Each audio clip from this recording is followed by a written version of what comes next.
Meus irmãos e irmãs da Sociedade Espírita Cristã, irmã Miriam, meus votos de paz. Com o coração transbordando de alegria, recebi o convite para conversarmos na noite de hoje sobre o capítulo 2 do Evangelho, Meu Reino não é deste mundo. Atendendo à solicitação da casa, trataremos de dois eixos fundamentais: a vida futura e a realeza de Jesus. Para nos situarmos no momento histórico das pegadas luminosas de Jesus, retornaremos à Jerusalém antiga, onde encontraremos um momento ímpar de aprendizado no diálogo de Jesus com Pilatos. Pilatos, tendo entrado no palácio e feito vir Jesus à sua presença, perguntou-lhe: És o rei dos judeus? Respondeu-lhe Jesus: Meu reino não é deste mundo. Se meu reino fosse deste mundo, a minha gente houvera combatido para impedir que eu caísse nas mãos dos judeus. A minha gente viria em meu socorro. Mas ele continua: mas o meu reino ainda não é aqui. Disse-lhe então Pilatos: És, pois, rei? Jesus lhe respondeu: Tu é quem dizes, sou rei. Nasci e não vi este mundo senão para dar testemunho da verdade. Aquele que pertence à verdade escuta a minha voz. João, capítulo 18, versículo 33, 36 e 37. Que beleza esse diálogo. E ele nos remete por essas palavras à compreensão clara que Jesus se refere à vida futura. Meu reino ainda não é aqui. Se ainda não é, será. Jesus tem o ponto de mira, o futuro da humanidade. Ele nos fala da evolução das criaturas e a evolução dos mundos. A evolução dos seres que vão se aprimorando através das múltiplas experiências, as muitas idas e vindas, através da abençoada reencarnação, que nos comprova a justiça e a bondade de Deus. Ele nos mostra que todos nós, criados simples e ignorantes, trazemos um potencial extraordinário que nos possibilitará adquirirmos conhecimentos que irão promover mudanças interiores, nos tornando senhores de nós mesmos e não mais escravos dos vícios e das paixões. Demonstra claramente a confiança e a certeza de Jesus, da possibilidade de mudança que é real, que pode até se demorar, mas ocorrerá. Todos nós estamos fadados à evolução, destinados à evolução. E com toda certeza, a construirmos a nossa realidade de felicidade, que à medida que nos aproximamos de Deus, nosso Pai, no entendimento das suas leis, caminhamos de maneira segura, favorecendo não as potencialidades temporais, as condições temporais enganatórias, mas focados na nossa realidade espiritual, porque somos seres espirituais vivendo uma experiência transitória no corpo. E os mundos evoluem, os mundos progridem. A codificação nos fala da evolução dos mundos que ascendem na hierarquia. Sabemos que os mundos começam na condição de mundos primitivos, mundos primeiros, onde temos as nossas primeiras experiências, progredindo de mundo de primitivos para mundos de provas e expiações, que é, na hierarquia dos mundos, a condição que se encontra o planeta Terra, mas já em movimento para o terceiro estágio, que é o mundo de regeneração. Já iniciou-se esse mundo de regeneração. E Jesus ainda nos diz que o reino dele não é deste mundo. Com isso, está nos dizendo Jesus de um reino diferente. Mas que reino é esse que falava Jesus?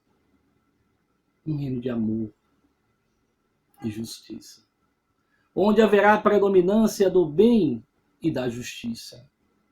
Um reino de todos para todos. Não mais predominará o orgulho, o egoísmo, o ego, que nos leva a nos colocarmos em primeiro lugar, a buscarmos atender às nossos interesses, ainda que coloquemos nossos semelhantes, nossos irmãos em situação difícil. Mas como conquistar esse mundo? Como conquistar esse mundo? Transformando-se para melhor. Então, no Jesus, nos 3 aspectos importantes, acabamos de falar. Jesus nos fala da evolução, do progresso que precisamos e iremos alcançar. E à medida que avançamos, que progredimos, o planeta progride e passa a nos oferecer comodidades, conforto. Passa a nos oferecer recursos que tornam a nossa existência física melhor, menos penosa, ao ponto que nos remete à percepção da necessidade de trabalharmos o nosso vazio existencial e buscarmos a nossa espiritualidade, nos percebermos como espíritos e não cometermos o erro que nos alerta aos espíritos de colocarmos os bens materiais acima dos bens espirituais. Essa realeza que nos fala Jesus, a sua realeza, é oriunda do seu mérito pessoal, da sua conquista pessoal.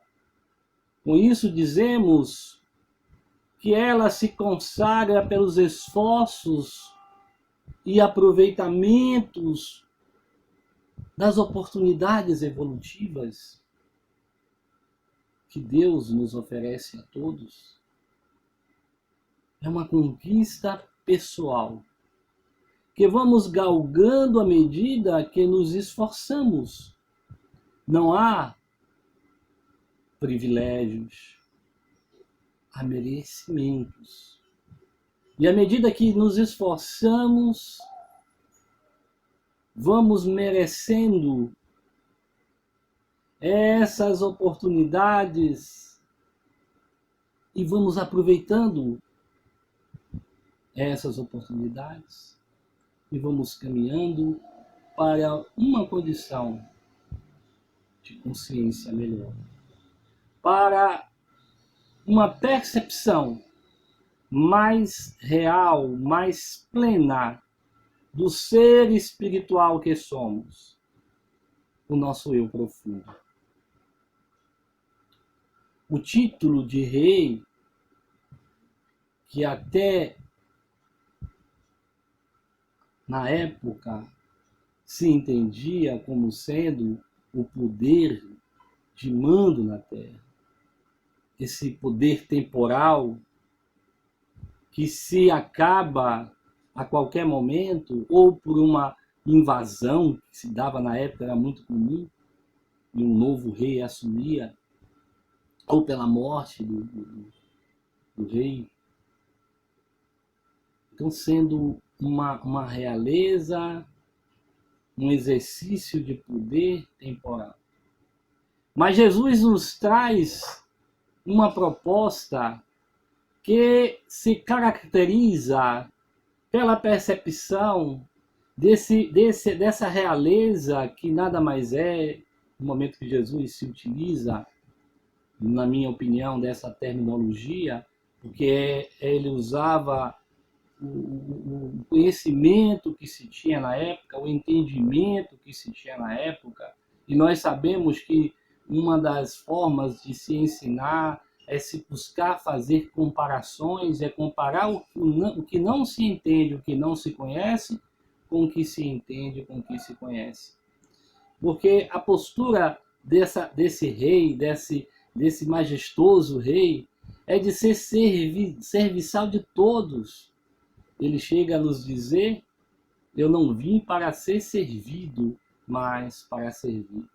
Eu vim para os doentes e não para os sadios. Vim dar testemunho da verdade. Então Jesus foi um rei diferente. Foi aquele que se colocou à disposição de todos, a serviço de todos. E quando ele nos dá aquele testemunho maravilhoso que que os evangelistas registraram na última ceia, chamada última ceia, que ele se veste como um escravo mais desprezível de um senhor, que era aquele que não podia cobrir todo o corpo, ele só lhe era permitido cobrir o sexo, e a ele era dada a responsabilidade de lavar os pés daqueles que visitavam a casa do seu Senhor. Aquela era uma postura que se necessária para a época, um costume comum da época, mas era um trabalho dado ao escravo que se queria colocá-lo numa condição humilhante. Identificava-se que ali estava o escravo mais desprezível daquele senhor, aquele rebelde, aquele que fugia, aquele que trazia problemas à casa do seu Senhor. No entanto, Jesus se veste na condição desse escravo e vai lavar os pés dos seus discípulos. Marcos, capítulo 14, versículo 7, traz uma afirmação de Jesus e exige de todos nós muita reflexão. Jesus, segundo Marcos, diz: quanto aos pobres, os tendes ao vosso lado e os podeis ajudar todas as vezes que o desejardes. Todavia, a mim nem sempre me tereis. Que nos remete à recordação da narrativa de Humberto de Campos, no livro A Boa Nova: mendigos sempre tereis, porquanto eu aqui, só de passagem. Jesus, com isso, ele nos fala da miséria material que verdadeiramente difere da miséria espiritual. Embora fosse um homem simples, cercado de homens simples, Jesus era a realeza. Era um ser espiritual com evolução acima de todos eles. Havia alcançado uma maturidade espiritual que lhe permitia dizer que mendigos sempre tereis, enquanto eu aqui sou de passagem. Porque aqui ele veio para dar esse testemunho que ele nos falou, para que pudéssemos progredir, para que pudéssemos seguir os seus passos, seus exemplos. Por isso, os imortais dizem a Kardec que Jesus é o nosso, deve ser o nosso modelo e guia. Jesus é o nosso modelo e guia. É a realeza. É aquele que estava num nível de percepção acima das misérias materiais, das muitas misérias materiais da sua volta. Embora fosse um homem simples, como acabamos de dizer, Jesus tinha a compreensão integral de si mesmo. Tinha a percepção de quem verdadeiramente era e conseguia penetrar na intimidade de todos aqueles homens e mulheres que o procuravam, sedentos e famintos dos seus ensinamentos. Mas, nitidamente, essa vida futura, ela se torna intrigante para muitos que ouvem. Essa ideia de vida futura nos tira de uma situação que a gente costuma dizer zona de conforto, porque nos exige uma mobilização interior, um processo que é de dentro para fora e não de fora para dentro. Não virar do outro. Esse reino é uma construção pessoal. É um trabalho pessoal.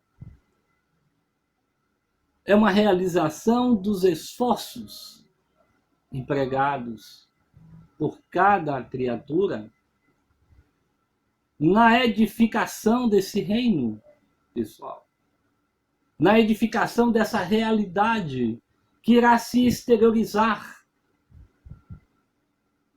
porque criamos uma psicosfera que outros percebem e se sentem acolhidos por ela. E essa visão de vida futura, ela nos proporciona mudar completamente o nosso ponto de vista sobre qual é a nossa missão na vida terrena. Percebemos que além das funções comuns naturais de comer, beber, reproduzir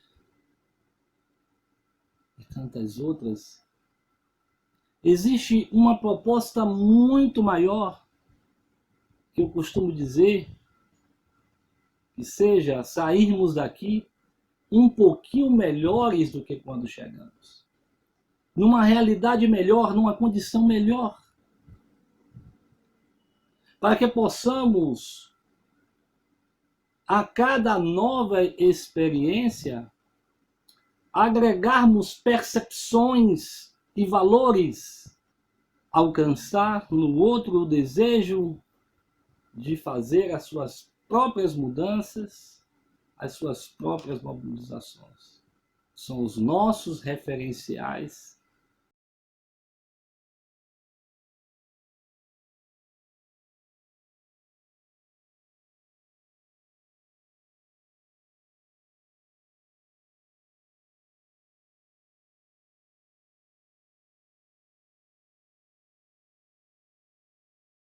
A realeza de Jesus é a realeza moral, fruto da sua perfeição, do seu viver segundo as leis divinas.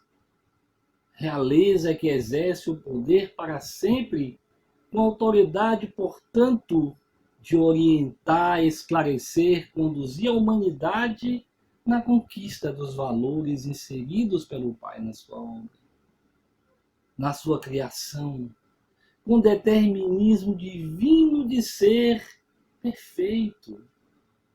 Jesus, no seu viver, deu lições através da palavra, de lições através das suas ações, testemunhando sempre as leis de Deus, a verdade possível de ser compreendida pelos habitantes da terra. Para aprendê-la, é necessário que o homem sinta e perceba a continuidade da vida além desta material. Reconheça-se filho de Deus, que se mostra nas suas obras, percebendo um mundo muito mais amplo, cósmico na sua realidade existencial, no qual é um ser inteligente, imortal, desenvolvendo um imenso potencial intelectual e moral, que lhe permite ser um dia sábio e feliz. Jesus é a autoridade maior na terra, designado por Deus graças à perfeição conquistada, para dirigir a caminhada evolutiva da humanidade terrestre, orientando-a na sua libertação da ignorância e do apego às coisas materiais, a fim de transcender-se da condição de humano para a de angelitude.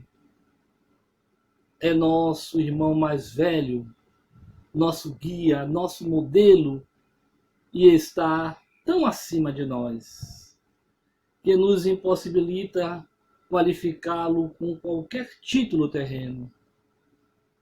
Ele é mais, muito mais, diferente de nós devido à imperfeição que temos, mais próximo, muito próximo de nós, no amor que nos dedica, como demonstrou seu viver na terra.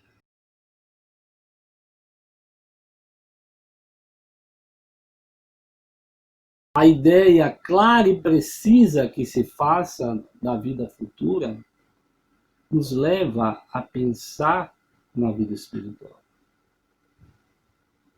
a construirmos ainda aqui na Terra uma condição de maturidade espiritual, como eu acabei de dizer, que nos garanta chegarmos no mundo espiritual lúcidos, conscientes do bom combate travado aqui na Terra, nos trazendo a compreensão de que somos todos construtores da nossa própria felicidade. As vicissitudes e tribulações desta vida não passam de incidentes que devemos suportar com paciência. Isso é pensar na nossa realidade enquanto espíritos imortais que somos. E é um processo de curta duração. Por vezes ficamos numa agonia muito grande, diante de uma tribulação, diante de uma dificuldade, como se ela jamais fosse passar. Ela tem término, sim. Ainda que o término dessa experiência seja o final da nossa estadia física aqui no planeta. Tem duração curta. Por que uma existência de 50, 60, 70 anos para seres imortais? Somos todos nós imortalizados pelo amor de Deus. A ideia da vida futura nos acalma o espírito, tira o amargor que por vezes a gente ouve pessoas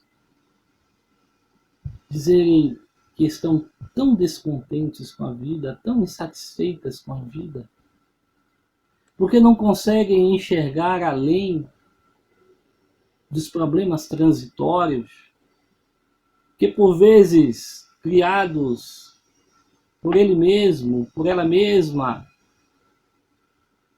ainda nessa existência ou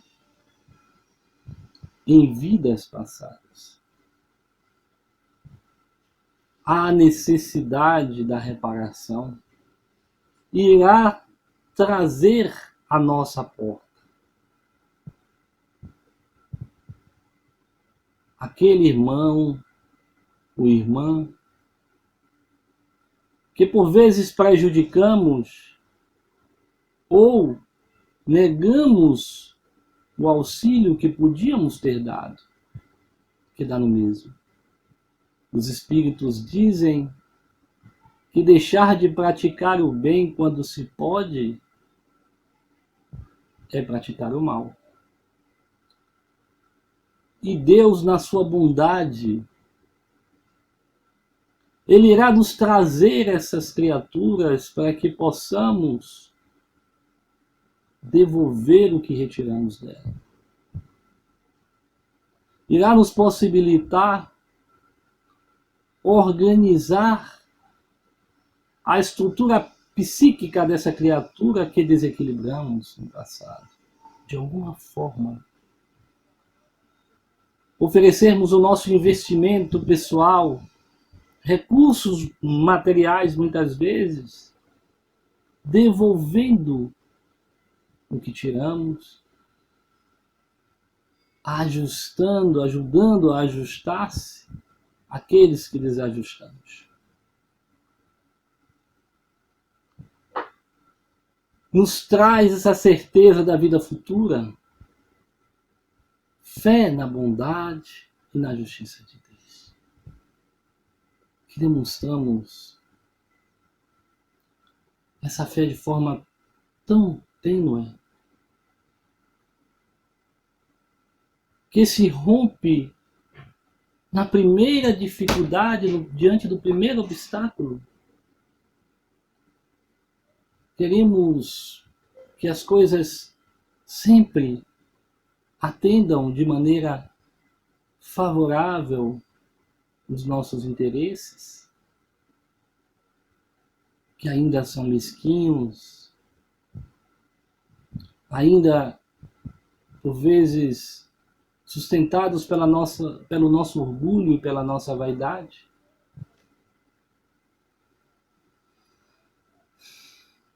E no primeiro sinal de dificuldade, afirmamos que fomos esquecidos por Deus, que fomos abandonados por Deus, fomos injustiçados, somos vítimas, quando que isso não é verdade.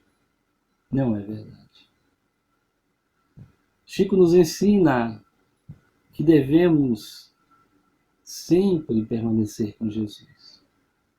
Quando as coisas estão favoráveis, estamos com Jesus.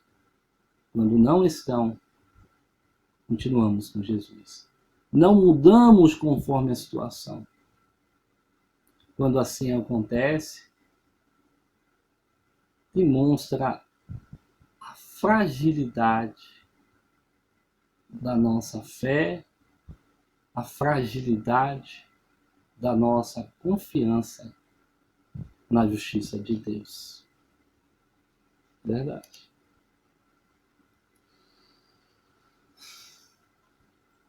Nós encontramos